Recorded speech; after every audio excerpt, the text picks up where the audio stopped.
오늘 함께 볼 말씀은 고린도전서 9장 19절부터 23절 말씀입니다. 내가 모든 사람에게서 자유로우나 스스로 모든 사람에게 종이 된 것은 더 많은 사람을 얻고자 함이라.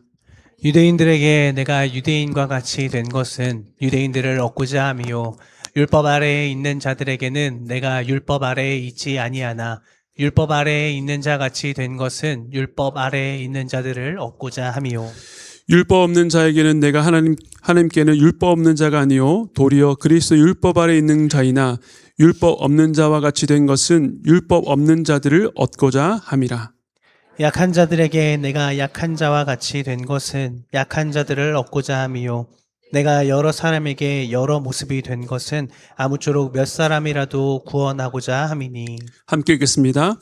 내가 복음을 위하여 모든 것을 행함은 복음에 참여하고자 함이라. 아멘. 네, 오늘은 복음을 위하여라는 제목으로 하나님의 말씀을 나누겠습니다.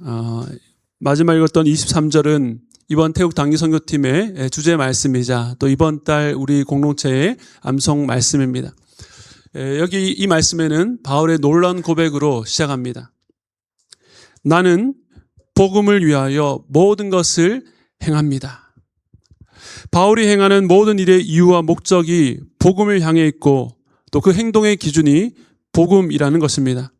사람들마다 자기 행동의 범주와 방향을 결정짓는 가치 체계들을 갖고 있습니다.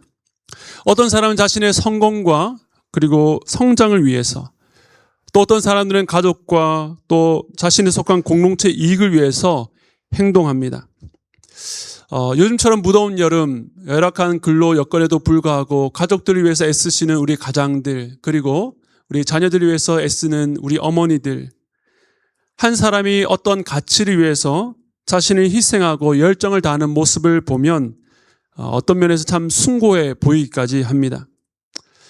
하지만 사람이 할 수 있는 일 가운데서 가장 가치 있고 가장 복된 일이 있다면 그것은 복음을 위하여 행하는 것입니다. 그렇다면 복음은 무엇입니까?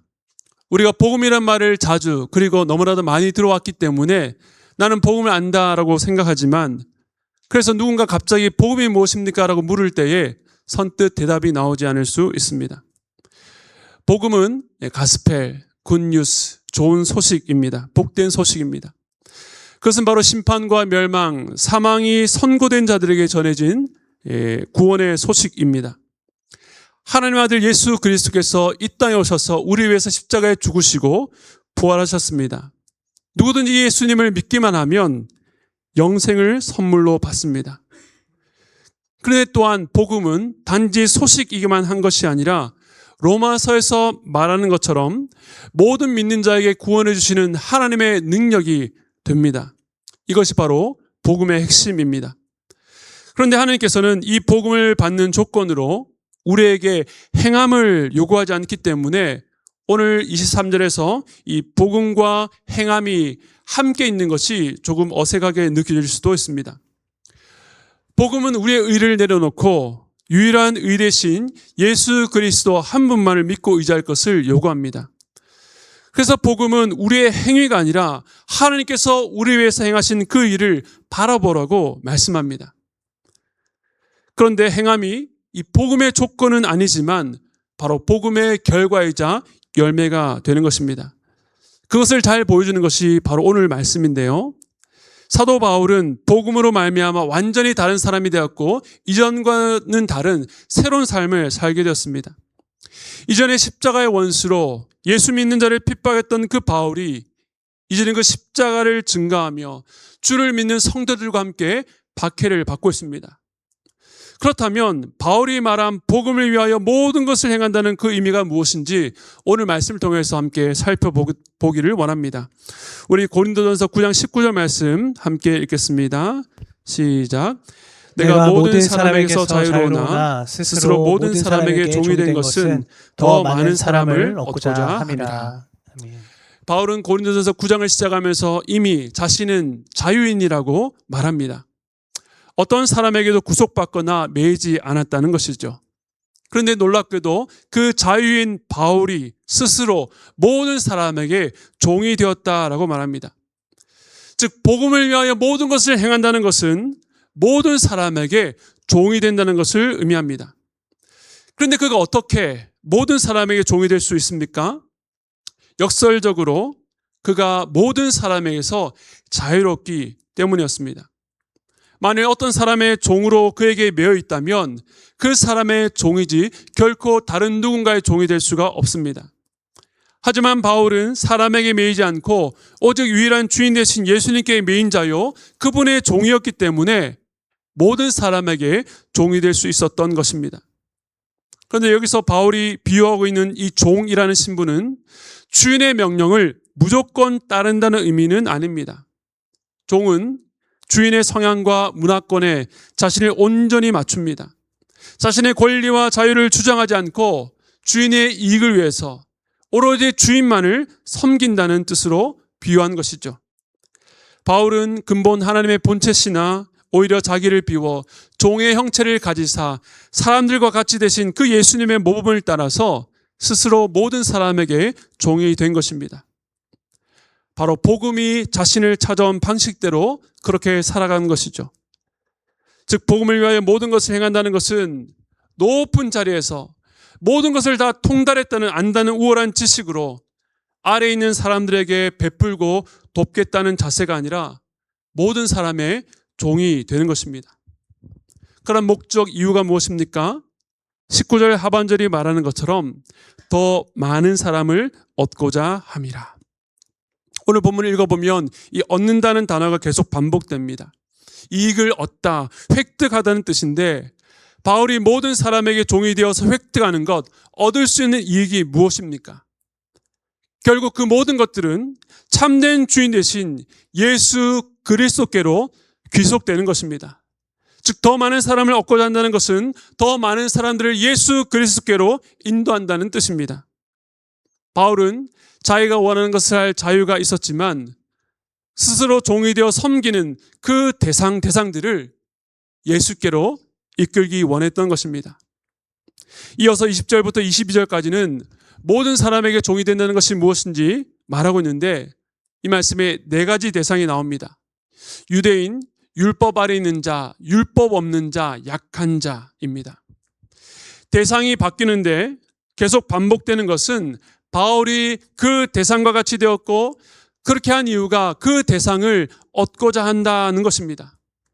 가장 먼저 나오는 유대인, 그리고 마지막에 나오는 약한 자에 대해서는 이 틀을 그대로 유지하는데 가운데 있는 율법 없는 자와 율법 아래 있는 자에 대해서는 추가되는 말이 있는 것을 보게 됩니다.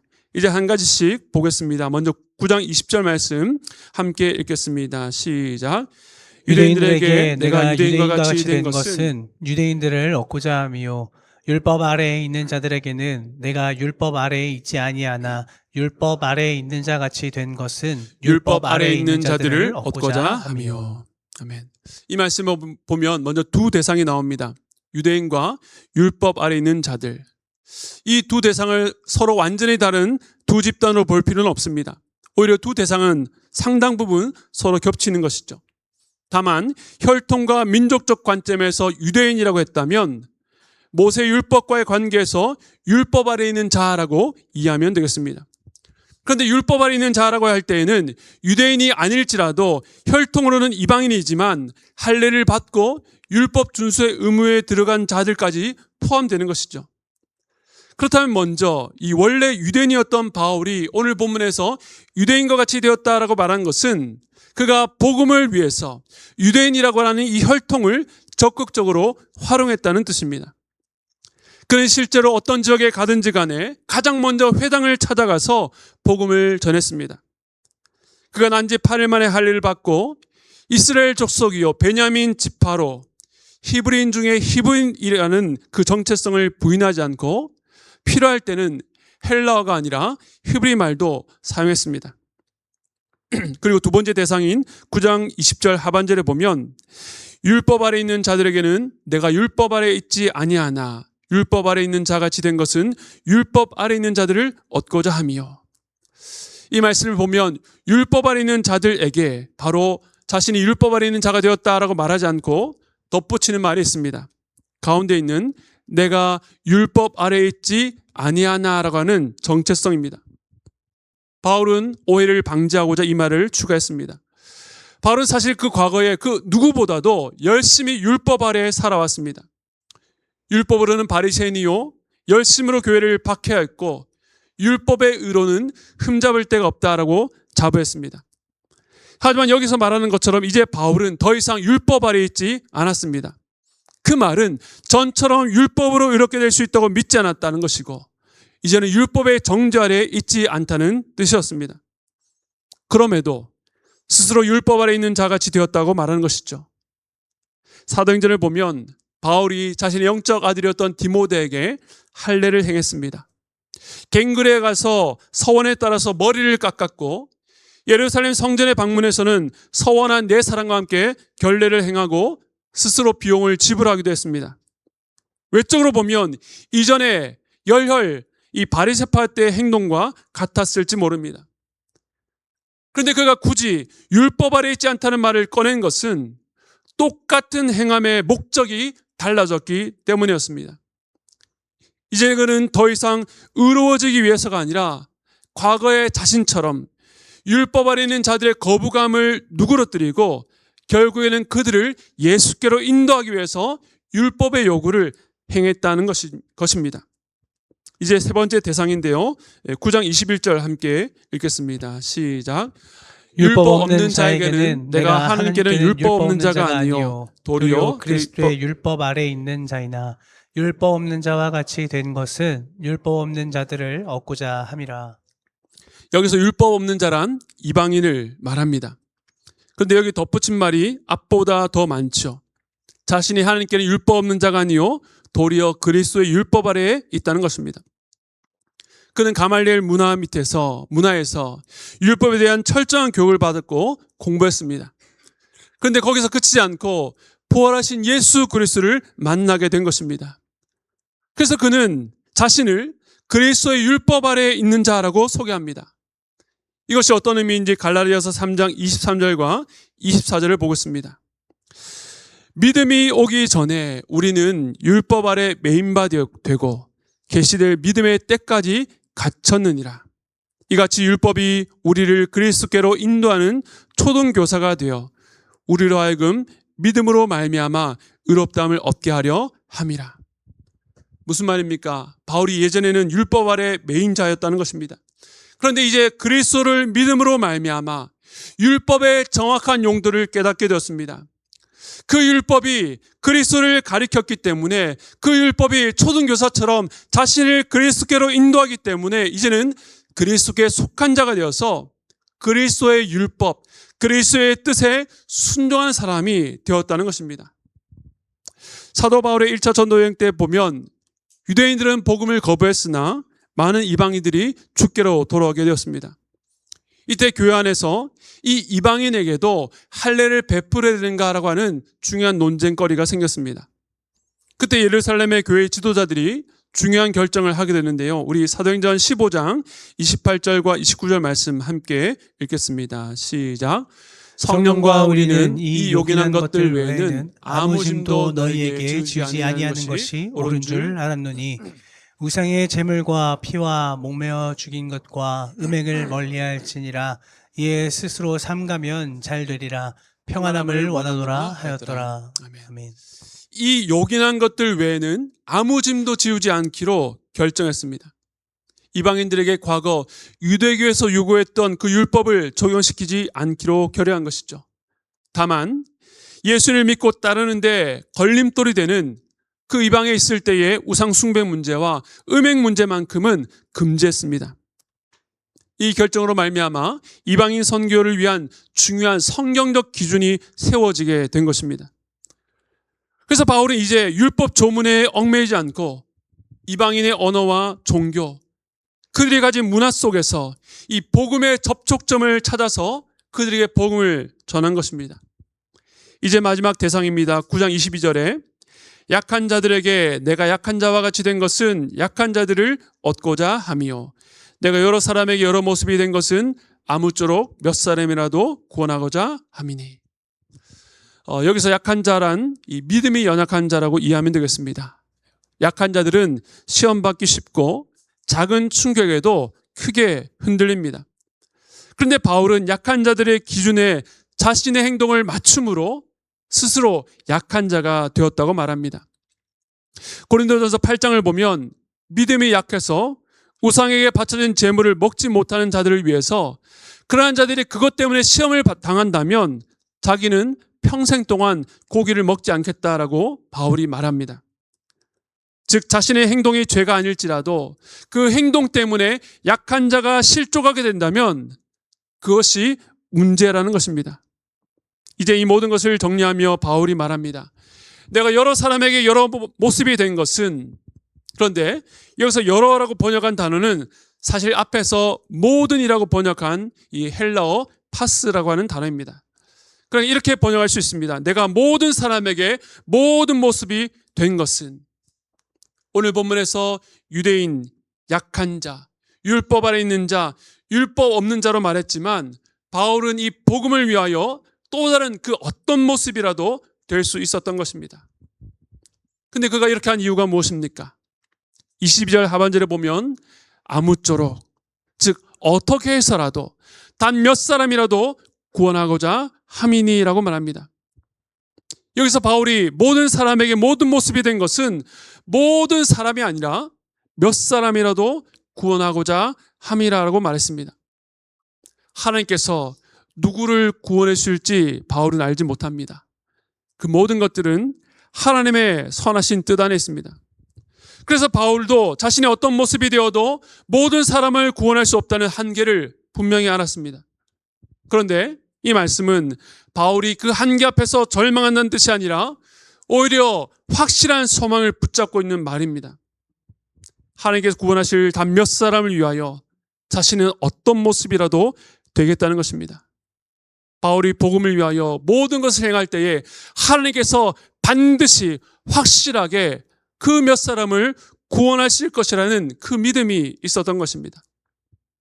이처럼 복음을 위하여 모든 일을 행한다는 것은 모든 사람의 종이 되는 것이요, 그 사람들과 같이 그들의 자리에 선다는 뜻입니다. 그런데 이것은 자신의 진짜 정체성을 버린다는 뜻은 아닙니다. 그래서 오늘 말씀을 보면 바울이 덧붙여서 자신은 율법 아래 있지 않다고, 하나님께 율법 없는 자가 아니요 그리스도 율법 아래 있는 자라고 말한 것은 바로 복음을 인해서 변화된 자신의 정체성을 잘 붙들고 있었기 때문이었습니다. 이처럼 바울이 보여준 이 선교적 행함은 지금도 복음이 행해지는 모든 시대와 역사, 지역에서 계속해서 나타나는 모습입니다. 그래서 세계 종교의 분포도를 보면 대체로 그 종교가 시작되었던 지역과 인접한 나라들을 중심으로 비슷한 문화권에서 신자들이 집중되어 있는 것을 보게 됩니다. 전혀 다른 대륙, 다른 지역으로 확산된 경우를 보아도 주로 신자들의 이주와 이동을 따라서 그 안에 디아스포라 공동체가 형성된 것이죠. 그런데 기독교 복음은 대륙과 문화와 시대를 뛰어넘습니다. 그 시작은 아랍과 아프리카 사이의 길목의 작은 나라였습니다. 그런데 유럽과 북아메리카와 아시아로 그리고 아프리카와 남아메리카로 불이 붙고 있습니다. 비록 지금 유럽의 교회가 쇠퇴했다라고 하지만 여전히 전 세계 또 다른 지역에서 이 부흥의 역사는 결코 멈추지 않고 계속되고 있는 것입니다. 이와 같이 복음이 그 어떤 문화권에 들어갈 수 있었던 것은 이 복음이 모든 시대, 모든 문화권에 적용될 수 있는 변치 않는 진리이기 때문입니다.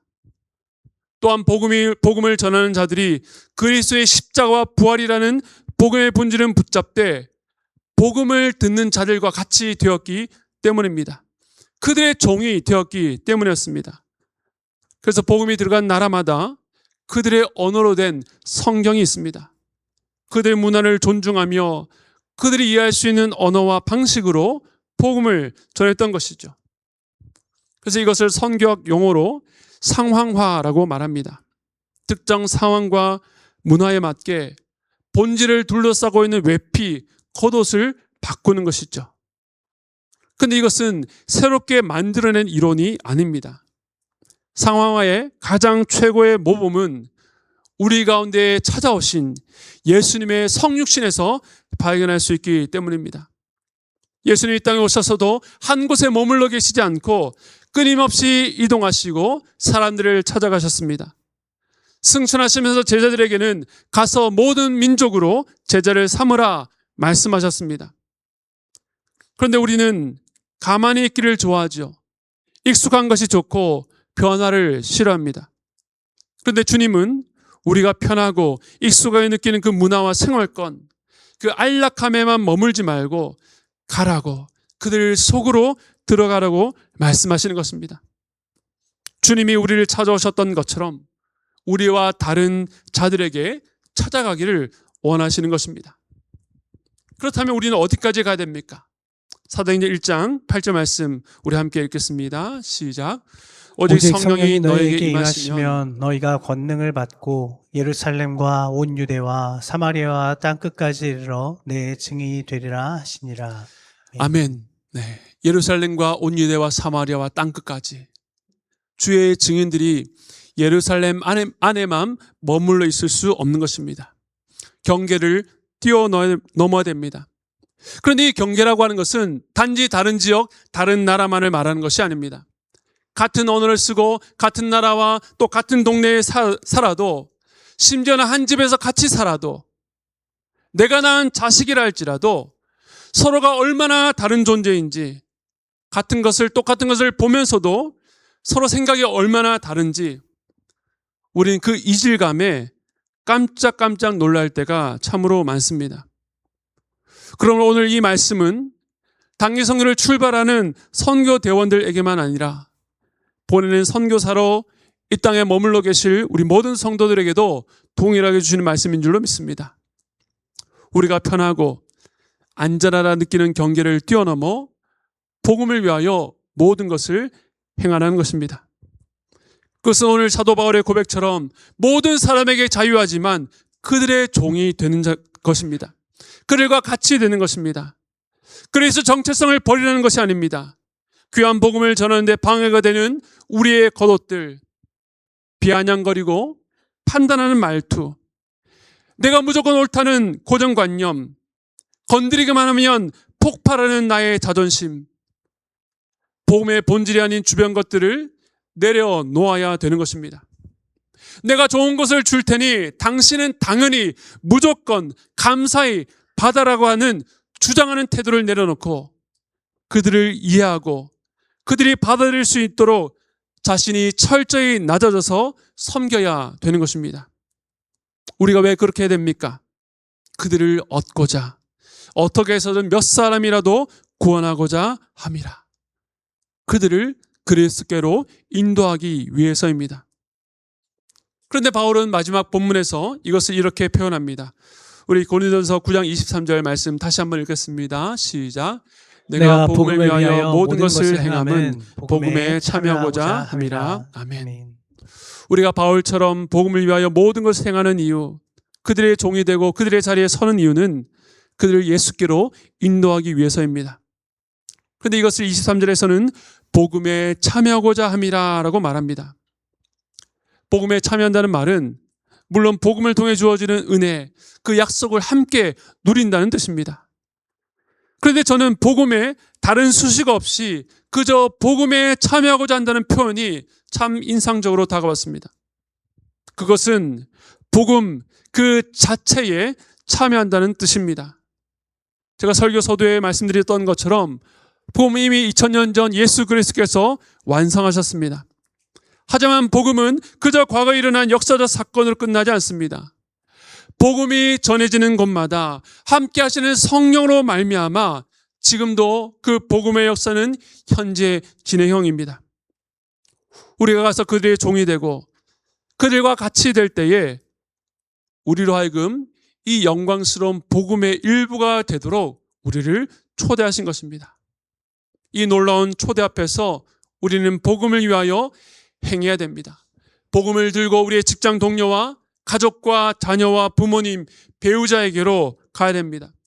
높은 자리에서 가르치는 것이 아니라 그들의 자리, 그들의 처지, 그들의 상황에 서서 그들이 들을 수 있는 언어와 이해 안에서 복음을 증거할 때에 복음에 함께 참여하는 놀라운 은혜를 누리게 될 것입니다. 우리 교회는 지난 7월 달에 이미 이러한 은혜에 참여했습니다. 지난 7월 말에 대만에서 중화교회에서 단기 선교팀이 저희 교회에 방문하셨지요. 우리 교회 10가정에서 21분의 우리 단기 선교 팀원들을 홈스테이로 섬겨주셨습니다. 지난주 중에 각 가정마다 그 받은 은혜를 함께 나누면 좋겠다는 생각이 들어서 단톡방에 은혜와 소감을 좀 나눠달라고 부탁을 드렸습니다. 근데 한 분 한 분 그 소감이 올라올 때마다 은혜가 되어서 제가 오는 즉시 선교사님께 계속 보내드렸는데, 선교사님도 너무 큰 감동과 위로가 된다고 하시면서 단기 선교팀 해단식 모임할 때에 우리 각 집에 모였던 그 지체들이 그 집주인의 소감문을 직접 읽으면서 은혜를 나누기로 했다고 합니다. 오늘 오후에 제가 홈페이지에 수료 소감문 코너에 제가 올려드릴 테니까 여러분들 한번 같이 읽고 은혜 나누면 좋겠습니다. 저 개인적으로 그 소감문들을 읽으면서 저는 오늘 고린도전서 9장 23절 이 바울의 고백을 만날 수 있었습니다.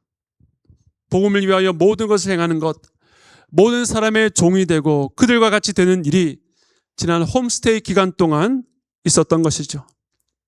어떤 가정은 부부가 쓰는 안방을 내어드리고 부부는 아이들 방에 묵었다고 합니다. 당근을 통해서 평소라면 필요 없었을 매트리스를 구매하고 5식구 전 식구가 모두 호스트로 섬긴 가정도 있고, 평소 에너지가 100이라면 200~300을 쓰신 분도 있었습니다. 그래서 왜 그렇게까지 하냐고 물으니까 먼저 하는 게 바로 은혜에 대한 반응이라고 하셨다고 합니다. 우리 중 그 어떤 가정도 여기는 한국이고 이 집은 우리 집이니까 이 상황에 맞추려고 하지 않았습니다. 청소년, 청년, 어른, 남자, 여자 저마다 다른 분들에게 맞게 어떤 음식이 맞을까? 어떻게 하면 더 편할까? 어떻게 하면 그들이 좋아할까? 무엇을 하면 좀 더 의미 있는 시간이 될 수 있을까를 고민하면서 진짜 그들과 같이 되어 섬기셨습니다. 그렇게 모두 복음의 참여자가 된 것이죠.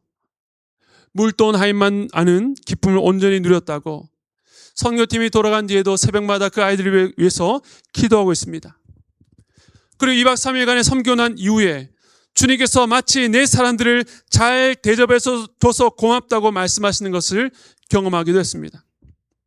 헤어지면서 안아준 사진만 보아도 왈칵 눈물이 나고, 짧은 시간 집에 찾아온 대만 청년들이 오히려 큰 은혜와 사랑을 심어주고 간 천사라고 고백하셨습니다. 언어가 달랐기 때문에 오히려 미소와 눈빛으로 마음을 함께 나눌 수 있어서 좋았다고 합니다. 헤어지는 날에는 정이 너무 들어서 마치 가족을 떠나보낸 것 같았습니다. 근데 이제는 연락할 때에 엄마라고 부른다고 합니다. 이제 대만의 예쁜 딸과 또 손녀가 생긴 것 같아서 참 행복하시다고 합니다. 이 모든 것들이 복음에 참여하는 은혜였습니다. 그리고 그날 수요예배 이 공간을 가득 채워서 함께 예배하며 이들을 축복하며 기도했던 그 모든 분들 또한 복음에 참여 은혜를 누린 줄로 믿습니다. 저는 이번 여름 태국 단기 선교를 통해서 다시 한번 저희 교회가 복음에 참여 은혜 누리기를 원합니다. 오늘 여러분 받으신 기도 제목, 또 온라인으로 이미 가입하신 분들은 기도로 함께 해주시기를 부탁드립니다. 뿐만 아니라 이 땅에서 여러분이 살아가는 삶 속에서 여러분이 가야 될 대상을 향해서 이 귀한 복음을 들고 나가는 여러분 되시기를 바랍니다. 믿지 않는 분들에게도 당연히 가야 되죠. 그런데 믿는 형제, 자매, 또 가족들에게도 복음이 필요합니다. 우리가 어떻게 나가야 됩니까? 모든 사람의 종이 되어 그 사람이 되는 것. 내가 세운 기준이 아니라 그의 자리, 그의 생각에 서서 그 사람을 바라보십시오. 그렇게 할 때에 이 복음을 통해 전해진 그리스도의 놀라운 사랑이 바로 여러분 한 분 한 분을 통해서 전달될 줄로 믿습니다. 그리하여 다음 한 주 태국에 있는 단기팀이나 또 한국에서 기도해 주실 여러분들 모두 이 놀랍고 영광스러운 복음에 참여한 은혜 누리기를 주님의 이름으로 축원드립니다. 우리 시간의 말씀을 기억하시면서 우리 매일 스치는 사람들 이 찬양 함께 하기를 원합니다. 아주 옛날에 불렀던 찬양인데요. 여러분 이 찬양 부를 때에 혹시 여러분 마음 가운데 떠올려지는 분들, 그분들 생각나는 분들을 한번 마음에 품고 찬양하기를 원합니다.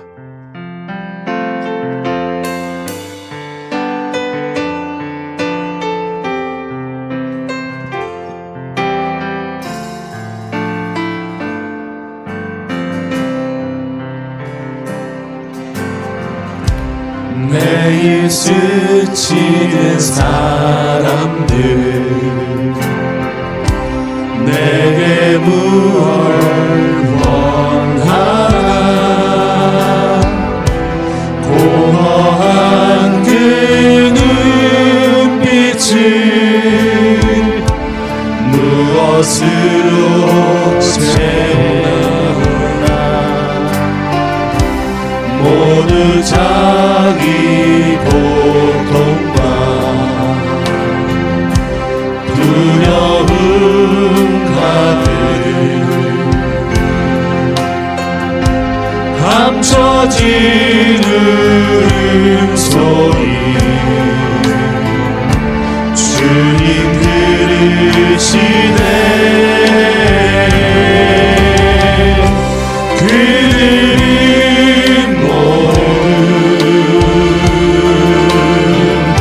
주가 필요해 깨지고 상한 마음 주가 여시네 그들은 모두 주가 필요해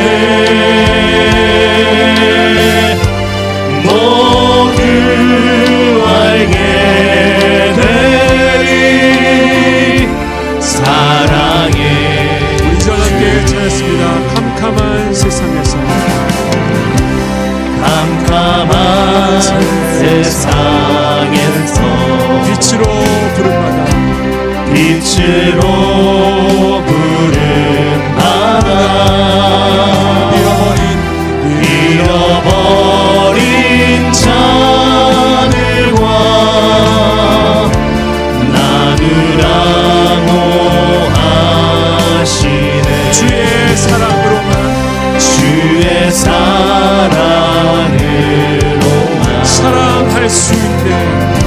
사랑할 수 있네 우리가 나눌 때 우리가 나눌 때에 그는 알겠네 그들은 모두 주가 필요해. 주가 필요해 깨지고 상한 마음 주가 여시네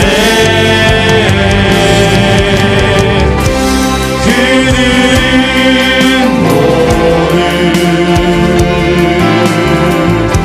주가 필요해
먼저 여러분에게 묻겠습니다. 여러분 중에 혹시 공허한 눈빛으로 살아가는 분 계십니까? 그 어떤 것으로 채울 수 없는 공허한 눈빛, 아무도 몰래 흘리는 울음 가운데 있는 분 계십니까? 여러분의 고통과 두려움으로 가득하십니까? 그 깨지고 상한 마음 우리 주님께서 열어준 줄로 믿습니다. 혹시 여러분이 그런 상황과 상태 가운데 있다면 주님, 제게 그 어떤 것보다 주님이 필요합니다. 그 주님께 낮은 마음으로, 그 주님의 은혜를 간절히 구하는 마음으로 주님께 나아가시기 바랍니다. 우리 주님께서 여러분을 강하게 붙들어 주시고 여러분에게 오늘을 견딜 수 있는, 오늘을 살아낼 수 있는 그 힘과 능력, 그 복음의 영광과 풍성함을 주실 것입니다. 또한 여러분 주변에 주님이 필요한 자들, 내가 다 해결되고 내 문제가 해결되고 나서 다른 사람이 갈 수 있는 것 아닙니다. 오늘 예배를 통해서 주님께서 여러분의 마음을 만져주셨다면 눈을 열어서 내 옆에 있는 분들이 어떤 것 때문에 고통스러워하고 아파하고 있는지 그들의 눈물과 함께 하시길 바랍니다. 그들의 연약함 가운데 함께 하시길 바랍니다. 주님, 나는 아무런 능력이 없고 가진 것 없지만 주께서 가라 하시니 내가 가겠습니다. 나를 통하여 주의 복음이 그분들에게 전달될 수 있도록, 주의 사랑이 그분들에게 전달될 수 있도록 주여 내려 주시옵소서. 우리 함께 자신을 위해서, 또 우리가 나갈 그 땅을 위해서, 또 태국 단기 소명팀을 위해서 함께 기도하며 나가도록 하겠습니다. 기도하겠습니다. 살아계신 이 한국도 불과 150년 전에 한 번도 복음을 들어본 사람이 없는 캄캄하고 흑암으로 가득한 땅이었습니다. 그러나 그 짧은 시간 동안에 이 땅에 복음으로 말미암아 많은 교회가 세워지고 그리스도의 백성들이 많아졌습니다. 지금 이것이 우리가 다른 민족보다 더 탁월하고 나아서가 아니라 주의 복음 외에는 우리가 아무 소망이 없기 때문에 주께서 우리를 긍휼히 여기셔서 우리를 사랑하셔서 우리의 베풀어 주신 주님의 한량의 은혜인 줄로 믿습니다.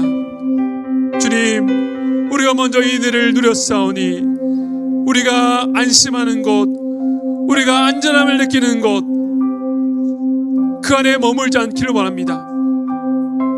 나를 불편하게 하지 않는 사람들과만 교제를 나누는 것이 아니라 주님, 우리가 볼 때에 그 안에 예수가 없기 때문에 고통 가운데, 공허한 가운데 깨어지고 상한 마음으로 살아가는 그 자리 가운데에 우리가 이 복음을 들고 나갈 수 있도록 붙잡아 주시옵소서. 우리가 본질은 붙들되 우리의 허상과 거칠애를 다 내려놓고 그들의 종이 되어서 그들의 자리에서 그들과 함께 울어주며 함께 웃어주고 그들에게 복음을 증가하는 우리 될 수 있도록 붙잡아 주시옵소서.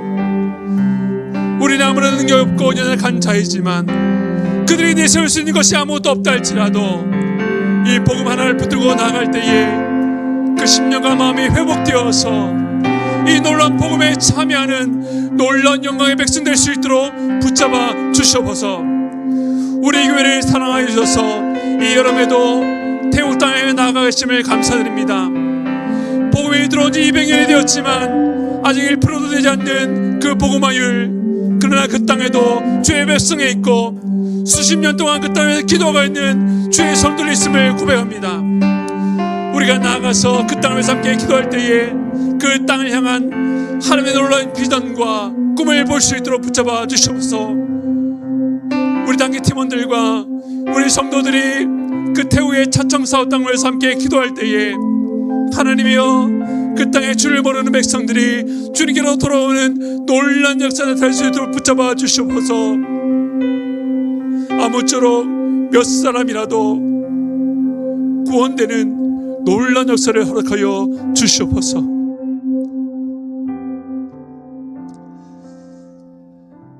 지금은 우리 주 예수 그리스도의 한량한 은혜와 하나님 아버지의 무한하신 사랑하심과 성령님의 감동감화 교통하심의 역사가 복음을 위하여 모든 일을 행함으로, 즉 그들의 종이 되고 그들의 자리에 섬으로 복음에 참여하는 자 되기 원하는 모든 성도들의 머리 위에, 그리고 우리 태국 당기 선교팀과 또 차청사와 우리 김현일 선교사님과 이영규 선교사님 위에 지금으로부터 영원토록 함께 있기를 축원드리옵나이다. 아멘.